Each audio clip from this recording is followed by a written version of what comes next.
Oh, yes. If it's Saturday morning, this must be fresh black coffee. Yeah. I even brought my own fresh black coffee today. I don't know where. Is it hidden? Okay, good.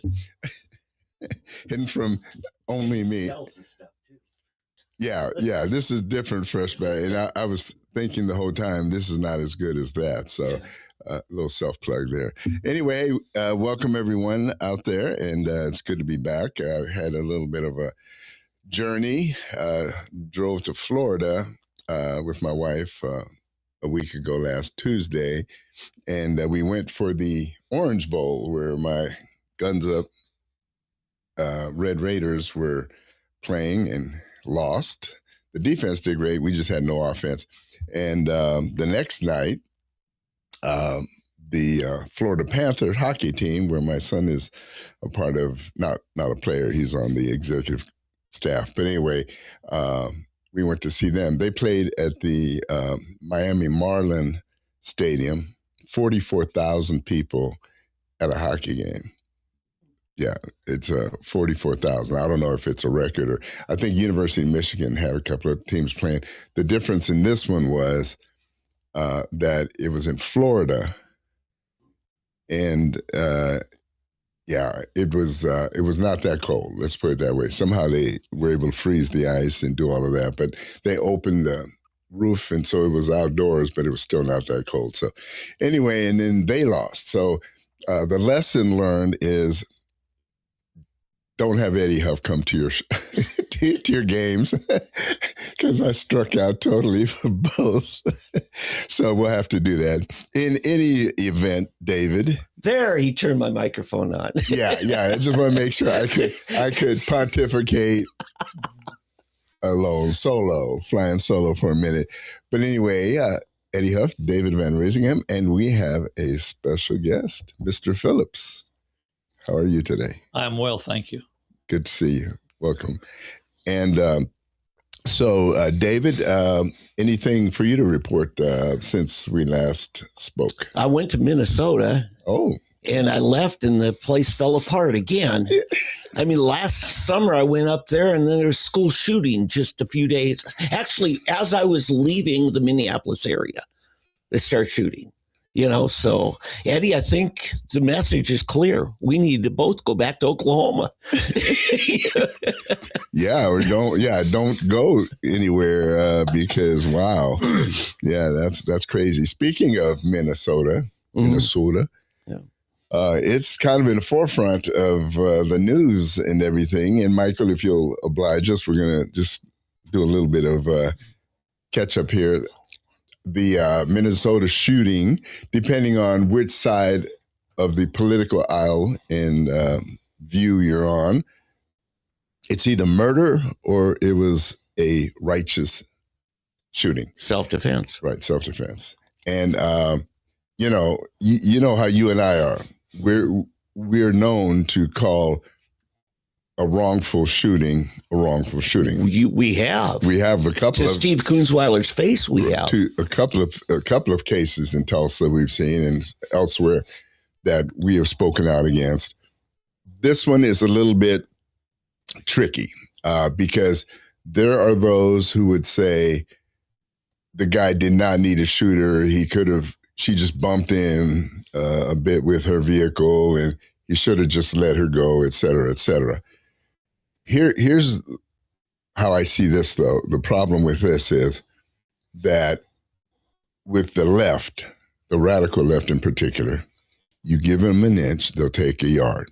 So I'm hoping that this will send a signal that do not mess with immigration. Because you can see it. You mean with the policing of immigration? Right. Yeah. Right. So you could see everything fomenting more and more. They're getting more and more brazen, more and more bold, aggressively resisting. And these are people that have no business resisting. That's what's so funny. You got all these crazy liberal women out there thinking that, well, I'm a woman and they're not going to mess with me and so forth. And Border Patrol has sent a signal. Don't mess with us. So that's I'm going to segue here on an issue that happened immediately, like within an hour or two. Now, they have shootings there every day in the Twin Cities area. The entire school district shut down for the next 2 days. Michael, if you'd been on that school board, would you have voted to shut down all the schools? Absolutely not. Okay. Well, it's not just that, but they have the kids out there protesting. Bring that microphone up a little more if you can here. We want to get... Yeah, I can turn him up if he needs to. Yeah. Anyway, in any event, they also had the kids out there protesting. Exactly. That's why they do it. Yeah, that's why they do it. So rent a mob. Yeah. Yeah, it's the reddening of America. You've got, we don't have time right now, but we could go back and show historically how the communists have tried to foment this type of outrage and unrest that's been going on for the last probably 10 years for over a century. The latter part of the 19th century and the entire 20th century, the Communist Party, the brains behind the whole thing internationally, have been trying to get America to this point. I taught at a private school just 4 miles from where the shooting happened, and the private schools didn't shut down. They're making sure their next generation has a quality education. That's the difference. It seems like the public schools have been all about what the teachers union want, up there especially. And they just became just another wing of protesters. Yeah. So it's bad. And, you got Portland, which has been a hotbed of protests and so forth. And the the chief of police, Bob Day, wiped away tears as he addressed new information showing that 2 illegal immigrants shot during a federal immigration enforcement encounter had ties to Tren de Aragua. Mm-hmm. He apparently had been on the side or opposed to the immigration issue, the policing, but he has now had his come to Jesus moment. Well, here's the problem. Immediately that 911 call came in, and then within minutes, they wiped out any record of the 911 of the injured gang members. They called for help about 5 miles away. And they were trying to cover it up because initially it says, we don't want ICE to know where the suspects are. You see what's happening? And now that he got caught because somebody did a screen capture and sent it to somebody, there's some conservative mole inside the dispatcher's offices there that exposed that. Otherwise, we might never have known. Yeah, it's bad. I mean, it has gotten very, very bad. Nationally, internationally, of course, you have the haters of America, your typical Western Europe, Germany, and France in particular, Britain to an extent, who are opposed to anything American. And I'm just going to say this, being a German expatriate, a former German, that it's just pride and resentment. Mm-hmm. And France is upset that they're no longer the main power on earth. Mm-hmm. And Germany is upset that they're not the number one power on earth. And for a minute, with Angela Merkel, the Germans had their moment in the sun because she was seen as the new leader of the free world. Mm-hmm. But she can't even lead a free Germany, okay, or couldn't. She's not there anymore. And so that's what this is. The Europe hate towards America is totally because of what the German call Deutscher Stolz, German pride. Their pride. And the French are just as bad, if not worse. Americans have not been that welcome in France for many, many years, but now it's just risen to new heights. And with the whole situation with their immigration problem with the Algerians and other Moroccans, and same in Holland as the Moroccans there that have immigrated there and multiplied, and they live in these ghettos, which I think we'll talk about later after we get to Michael. I just wanted to wet your whistles a little bit on what we're going to be talking about later. Yeah. In any event, Michael Phillips, yes, sir. You have thrown your hat and I guess your entire being into running for the Tulsa School Board. Yes, sir. And a state senator, I won't mention any names, but a state senator called me shortly after that and said, someone told me, Michael, that you just took a crazy pill. That's true. I did. Well, yeah, politically, it takes a lot of guts because you and I live in the same part of town. In fact, you're the one I'm endorsing in this race. You are, my candidate. And, it's tough because with the projects, Section 8 at 61st and Peoria, in the whole flood, that's turned from a solid red district in the House to solid blue, but nonetheless, you've got some sensibilities. What did you do most of your life career-wise? I was a math teacher for Tulsa Public Schools. Bingo. Where'd you graduate from high school? Where did I graduate? Yes. As in retired, or where did I graduate as a student? Student. Central High School. The same one Paul Harvey went to. Yes, sir. Yeah. And then you taught at Central. The new campus. For a while. Right. Yes. And then where did you finish up at? Edison. So it's in the area. Yes. Great. And then you've been involved in a lot of other community leadership roles, I know, in private groups and stuff. Yes, sir. But you clearly have a historical understanding of Tulsa public education. Yes, sir. Yeah. Yes, sir. Good. I didn't realize how important the school board was. To me, the person that was really causing a lot of problems for me was the building administrator. That's the person I saw every day. And he was the person who was trying to enforce the law on me and even enforce things other than the law. That's not the same as school principal? It is, yes. Oh, yes, it is the principal. The principal or even the assistant principals. Yeah. Those are the people that I was dealing with on a daily basis.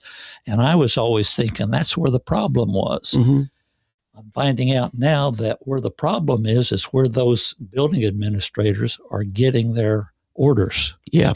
And they will either do what they're told and make sure that I'm doing what they've been told to do, that I'm taking care of them to make sure either I do that, either I cooperate with them, or they have to take a student out of my classroom and put them in a different classroom because I'm writing too difficult a grade for them. Oh. And I didn't realize it wasn't the administration doing all that or the building administration.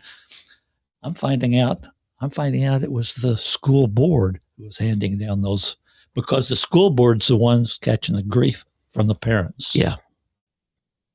And I've been in parent conferences before. So they're more concerned about the grade than the education that they've earned. They're concerned about the complaining parent. Yeah.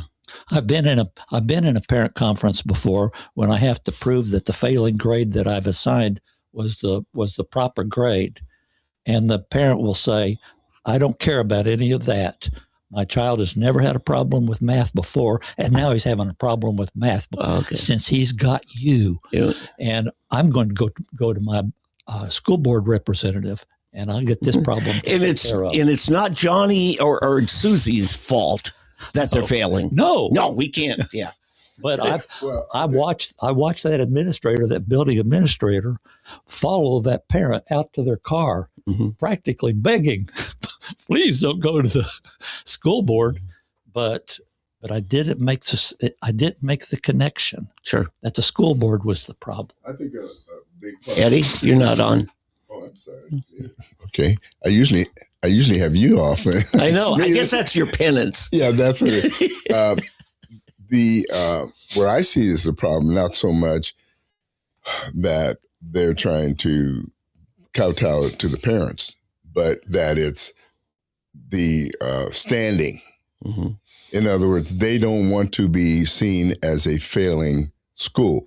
So if you give a failing grade to this student, then that brings down the average of the whole school and the standing of the whole school. And these people are so concerned about how they look, Exactly what they're doing. They're afraid of being basically exposed as not doing their job. Yeah, Michael, you're the first candidate for school board I've ever heard who understands this issue. I've never heard anybody go into it. Most people that I've seen run for, I think was it Kathy? No, Nancy. There's a Newcomb that was our school board person of our part of town. Yeah, she just didn't understand it. But I just go back 4 years on the school board. Yeah, I've heard names. I've heard names mentioned. Well, yeah, there was one when I first moved down to our area of town. She was like, all the problems with crime in the schools and the atmosphere. And then I said, what about homeschool? Oh, that ought to be illegal. And I said, why? She says, well, those kids aren't socialized. And I said, I don't send my kid to school for socializing. I send them for education. And if I did send them somewhere for socializing, after all you've said about the problems with crime in our schools, that's the last place I'd go. I painted her in the corner. It was awesome. So, Michael, where do you see the main problems with the TPS and that the school board is not doing their job, and that you want to bring some different aspect to it? That the union, and I don't show nearly as much contempt for the union as some teachers do, but I see a purpose in the union, but I think they're going way beyond their purpose. And but the union, the school board, and the administration are all getting together real well. I don't think they should be. I think there should be some arguing there. It's not so much that arguing with the parents arguing with the school board. That's not so much the problem, I believe, as the other three should be arguing with each other. Which would mean then the union shouldn't be getting everything they're asking for. There you go. Generally. And sometimes they don't. Sometimes, I've seen one time at least in the last 4 years that I've been watching the school board, I saw one time when the union didn't get what they wanted, and that's when they wanted those 10 wannabe teachers, the 10 wannabe teachers that the administration wanted to hire. The school board wasn't wanting to. And I'm not certain of this, but I think the problem with the wannabe teachers, that they were going to pay less than they were going to pay the certified teachers, but they weren't going to be, I believe the problem was with the union, that they couldn't join the union because they're not certified employees. Yeah, and the vote passed, with I think it was 4-3. So they had people voting both ways, which flies in the face of what I'm saying about the three of those three groups working together. Yeah, they don't always. When one is taking a hit, they'll fight back. They'll fight back against the other two. Yeah, and now this isn't TPS, it's Bixby schools. I'm going to bring up as example that right around COVID time, they hired a young gal who didn't have her teaching certificate, hadn't finished the education necessary, nor passed any licensing. But she was cheaper that way, and Bixby hired her. And she wasn't there maybe a year. She got busted for sex crimes with students. Oh, no. It's a thing. If they don't have skin in the game, and at least the fear that my career could be down the drain if I don't behave. Okay. And, there's a reason we have certification. I understand. And in fact, that goes against what I was thinking. I wanted those 10 people to be hired because I've been in the situation where the secretaries come around in the building and say, we need you such and such an hour, or whenever your plan is, we need you to cover a class. And sometimes they say, and when I say, okay, and I always said, okay, because I wasn't about to wasn't about to cause make an enemy out of the secretary. Sure. I need some friends. Yeah. So I always said yes. And on occasion they said, okay, you go to the gym on your planning period.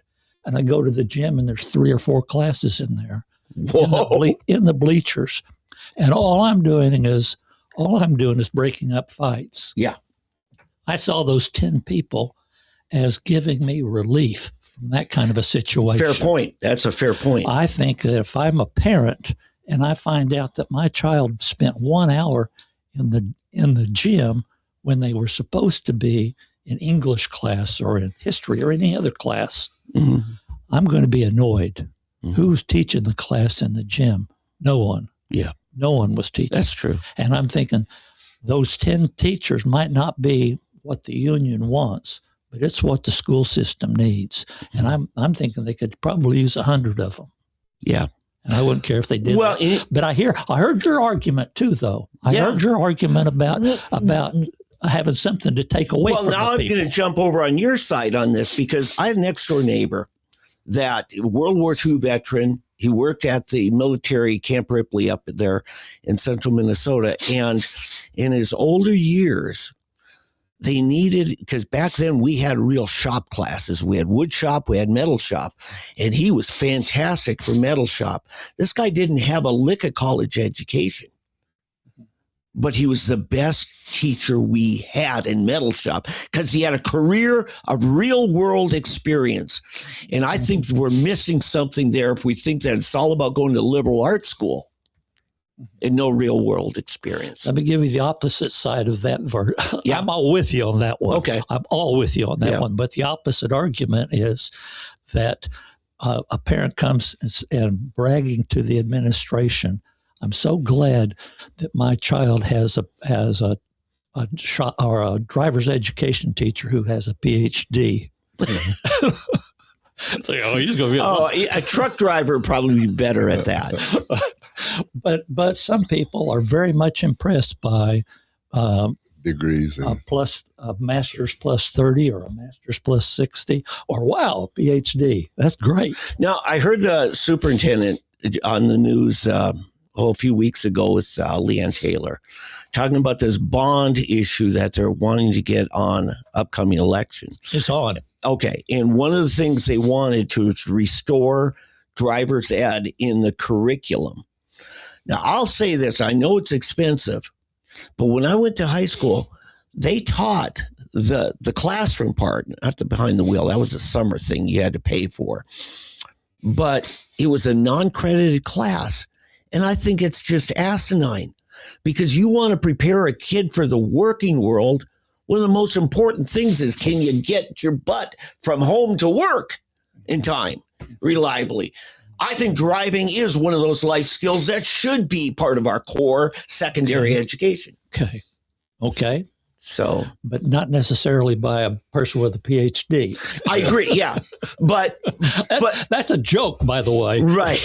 But I think when it comes to the bond issue coming up, wherever you are on that as a whole, there are parts of it we've got to agree would be some good outcomes if it was done right. And I don't know what to tell you about that $600 million plus. I don't know what to tell you about that. Other than my temptation is, and I know it's supposed to be the bonds go to a certain spot, go to, or maybe a half dozen different places, and that's where they have to go. But I don't have confidence that that's really going to happen. One of the problems is the bond money is not used directly for education. The bond money is for all of the extra curricular. So the actual education money comes from the state. I have a friend named Larry who's you all know who I'm talking about. And when he goes to the lectern, he gets permission, you understand, to go to the lectern to speak to the board. And one of his biggest arguments is that they have no right to be buying textbooks with bond money. They buy buses with bond money. Yeah, for sure. Not textbooks. Bonds are for capital improvement, long-term investment things, not day-to-day football stadiums. Yeah. See, Field houses, Yeah. gyms that they play basketball in, tracks, soccer fields. Roofs. I can go with roofs. Roofs on buildings. Yeah, roofs on buildings, yeah. Yeah. But yeah. See, Eddie was with Union. He was the varsity coach of boys soccer. So, and yeah, he was told, you got to tell us this big list of needs because the folks in Union will, if it's sports, they'll vote for it. Look at what they have today. Look at that stadium today. I was chastised for having too low a budget. Exactly. All the things we already had that I wanted new, we just got them new last year. We've got to get them again. Just pump that thing up so we can ask for as much money. I mean, it's crazy how the mentality, and I'm talking people that I really respect that have this. You get into this whole entitlement mentality. Yeah. For example, I mean, this is unrelated in some sense. Senior citizens, the most conservative people I know. One of my friends, just as conservative as can be, just very radically, but don't touch my Social Security. Don't mess with this or that. Just had gotten so used to. You owe me this. You owe me this, And to some extent, yes, the problem is what they owe you is not what you're actually experiencing or getting. In other words, Social Security was not, remember, it was originally a temporary thing after World War II. Right. It was a temporary income for mainly after the war vets getting started to boost the economy and help people along until things got settled back in. And then somebody realized, hey, there's votes with this. And it's like everything. Yeah. But anyway, you've got kind of a fight ahead of you, but you sound to me like at least this, the deal. You were actually an educator. I think some of these school board people, in fact, I've been asked to be a school board person. I said, you don't want me on the school board because I would tear the whole thing down. I would be fighting in there every time. But do you actually know? See, and they could come at me. Well, you don't know. You're not an educator or whatever. That's a hoax right there. Yeah, you are an actual educator who knows what's going on and what needs to be improved. But in a sense, I believe they fear you more than they would fear someone like myself because you actually know the deal and can expose some of the things that are going on more readily than I can from the outside. So it's really good. I was driving through our part of town up east of your house and saw a couple of your signs and I thought, oh, Michael's getting out there. Right. I think you're being well received, Michael. How do people get involved or ask you questions or connect with you? Why don't you talk to the people about that? Well, my phone number is 918-760-8112. And I've been told that at the end of the election, I'm going to have to get a new telephone because that number is going to be no good.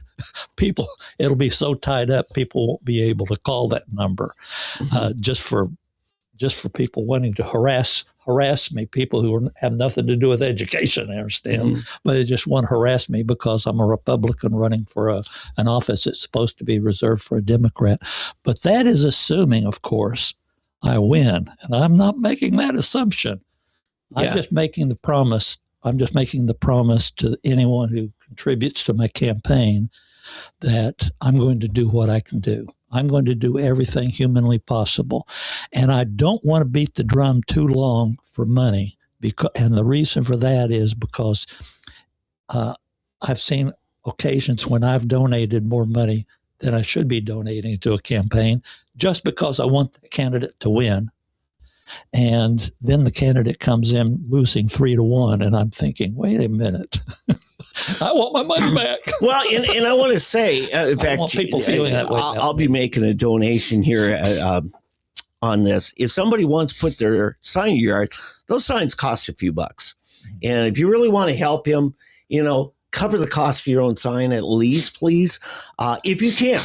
He'll still put up a sign in your yard regardless, but let's at least try to help get a sign presence out there. Let the Democrats who think they own our district know that they don't own all of us. Right. Okay. When's the election? April 7. All right. There's no there's no primary because there's only 2 candidates in the race. So we go straight to the general election in April. All right. Good. And then if they want to help you get signs out or anything else, they call that phone number again. What is it? 918-760-8112. And texting works great too. Yeah, absolutely. Yeah, texting's best. Yeah, just include your name so that he can, identify that phone number with a person. Correct. And get back to you, because you can make a huge difference in these kinds of campaigns. Correct. Yeah. Correct. All right. Well, Michael, thank you for coming in. Can I give you my spiel at the door? The spiel that I give them at the door. Yeah, let's hear it. Right. The reason I filed for this office, when I promised myself I would never, ever run for political office, but I saw a desperate need this time. What I'm watching when I go to those many school board meetings, what I'm watching when they figure out what the budget should be, they might have 100 or 150 items on the agenda, and 4 people, or maybe it's 5, maybe it's 6 people, are going to vote yes, say yes one time, and that's for everything on the agenda. Mm-hmm. And one person for sure, maybe 2 or 3, are going to say, I want to set aside this, I want to set aside. Yep. And they give a list of things they want to set aside. And in the 4 years that my wife and I have been watching, we have yet to see one item set aside. That's a good point. That to me is a terrible way of spending $800 million. And I think you and I on this bond issue wish they'd broken it up into different things. Actually, and I hate pressing this because I know that it's supposed to be assigned to certain things, assigned to a roof on a building here, mm-hmm. and an addition to a building there. Mm-hmm.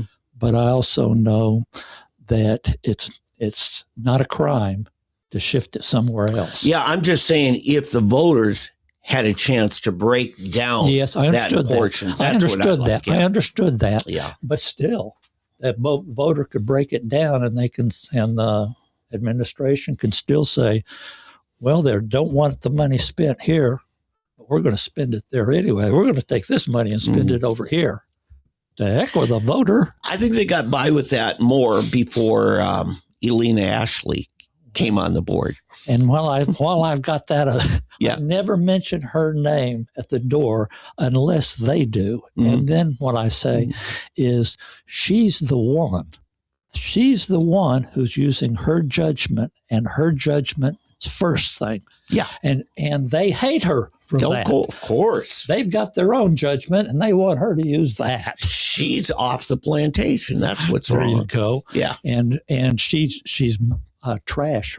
Her reputation is trashed because of that. But not by the voters. Breaks my heart. Not by the voters. I hope you're right. All right. Well, Michael, thank you again, and good luck to you. And we'll find out here in just a couple of moments. Music. All right. Break music. Okay. We'll start early with this today. Yeah.